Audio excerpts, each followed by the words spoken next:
Election মুডে সবাই চলে আসবে, সেই সময় এই অপরাধগুলি কমে যাবে।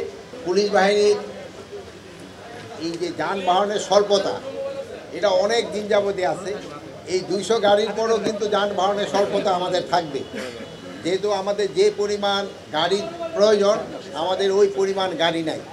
তারপরও আমরা এই তাড়াতাড়ি একটা প্রকিউরমেন্ট করার জন্য আমাদের মাননীয় প্রধান উপদেষ্টা ওনার একটা নির্দেশনায় আমাদের সে ফাইন্যান্স অ্যাডভাইজার এবং আমাদের যে শিল্প উপদেষ্টা তাদের সবাই সহযোগিতায় আমরা এই 200 গাড়ি সরকারিভাবে ক্রয় করা আমাদের সম্ভব হয়েছে। এটা আমরা প্রগতি ইন্ডাস্ট্রির মাধ্যমে আমরা এটা ক্রয় করেছি। আমাদের আপাতত এই 200 পিক আপ, পরে হয়তো আমরা সাবসিকুয়েন্টলি এই বছর আরও অন্যান্য পিক আপ, প্রিজন ভ্যান এবং আমাদের আরও জিপ ক্রয় করা হবে। জানেন যে পুলিশের যানবাহন খুবই প্রয়োজন এবং আমাদের এখানে যানবাহনের খুবই স্বল্পতা। শুধু যানবাহন নয়, পুলিশের কিন্তু অ্যাকোমোডেশনেরও কিন্তু অনেক স্বল্পতা। 25টা থানায় আমাদের কিন্তু ভাড়া থানা, 50টা থানার ভিতরে 25টা থানাই ভাড়া, ওর ভিতরে 5টা থানা আমরা এই কিছুদিন আগে একটা মানে আনুষ্ঠানিকভাবে ভিত্তিপ্রস্তর স্থাপন করা হয়েছে। আরও 2টা থানা হয়তো আমরা খুব তাড়াতাড়ি করতে পারবো, তারপরে হয়তো সাবসিকুয়েন্টলি অন্য থানাগুলি করা হবে। তা আপনারা এখানে কষ্ট করে আসছেন, এই জন্য আপনাদের সবাইকে ধন্যবাদ। মাননীয় উপদেষ্টা, এখন তো আইন শৃঙ্খলা পরিস্থিতির অনেকটা উন্নতি হচ্ছে, যেমন ডিএমপি কমিশনার স্বল্প লোকবল নিয়েও তো চেষ্টা চালিয়ে যাচ্ছেন।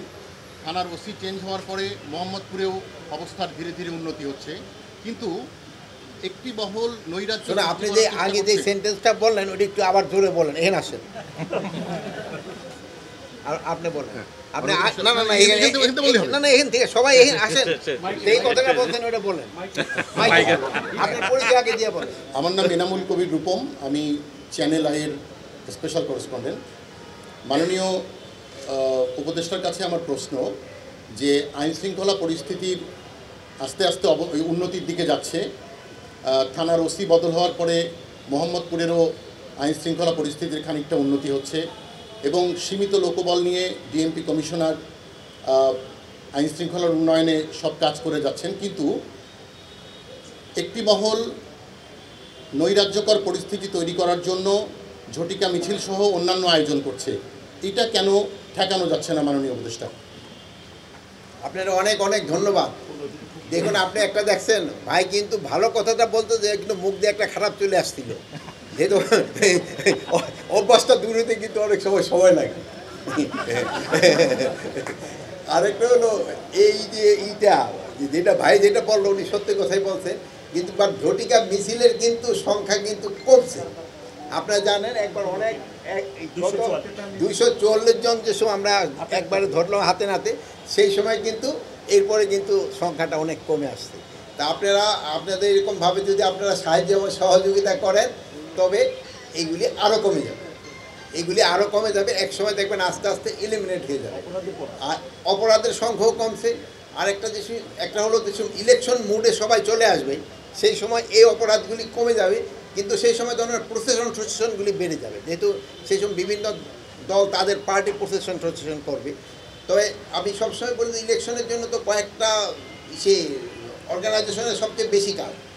একটা হলো সবচেয়ে বেশি হলো ইলেকশন কমিশন, তারপরে হলো আপনার আছে যে আমাদের প্রশাসন, তারপরে হলো আমাদের আছে আইন শৃঙ্খলা বাহিনীতে আমরা যারা আছি, আর আরেকটা হলো যারা নির্বাচন করবে যে পলিটিক্যাল পার্টি, তাদের এটা কিন্তু সবচেয়ে বেশি। এখন দেখেন পলিটিক্যাল পার্টির ভিতরে নিজেদের যে সময় একবার নমিনেশন দেওয়ার পরে সে সময় আবার একটা ছোটোখাটো সমস্যা দেখা দেয়।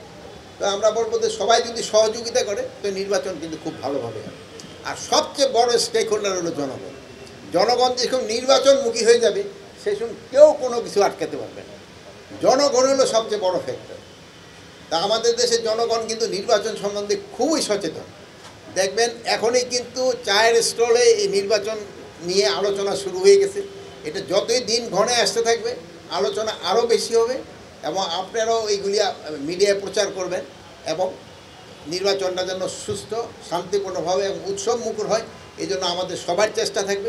আমরা আশা করি যে নির্বাচনটা খুব শান্তিপূর্ণভাবে এবং উৎসব মুখর হবে। মাননীয় উপদেষ্টা একটা প্রশ্ন আর কি জাস্ট জানার জন্য, সেটা হচ্ছে যে আমাদের সহকর্মী রূপম বলেছেন যে আইনশৃঙ্খলা পরিস্থিতি উন্নত হচ্ছে, কিন্তু পাশাপাশি একটা জিনিস দেখা যাচ্ছে, গতকাল পুলিশ সার্ভিস অ্যাসোসিয়েশন একটা প্রতিবাদ পাঠিয়েছে, বিভিন্ন জায়গায়, দেশের বিভিন্ন জায়গায় পুলিশ মারধরের শিকার হচ্ছে, নির্যাতনের শিকার হচ্ছে, আইন হামলার শিকার হচ্ছে। এই পরিস্থিতিতে আপনার বর্তমান পরিস্থিতি কি মনে করেন যে আইনশৃঙ্খলা পরিস্থিতি উন্নতি হয়েছে? এটা সংখ্যা আগের থেকে কিন্তু একটু কমছে, বাট রিসেন্টলি কয়েকদিন আগে যেমন নরসিংদীতে আমাদের এক পুলিশের একটা ঘটনা ঘটছে, বাট এটাও কিন্তু কমে আসছে। এটা চলে যদি আপনারা যদি এটা যেভাবে প্রচার করে যাচ্ছেন এইভাবে যদি প্রচার করে যান তো আমাদের জন্য ভালো হয়, এবং জনগণও আস্তে আস্তে কিন্তু সচেতন হয়ে যাচ্ছে। সব কিছুর মূলেই তো জনগণ, সব কিছুর মূলেই তো জনগণ। তারা যতক্ষণ যেই সময় দেখবে যে এইগুলি কাজগুলি খুবই খারাপ, সেই সময় ওনারা নিজেরই প্রতিকার করবে।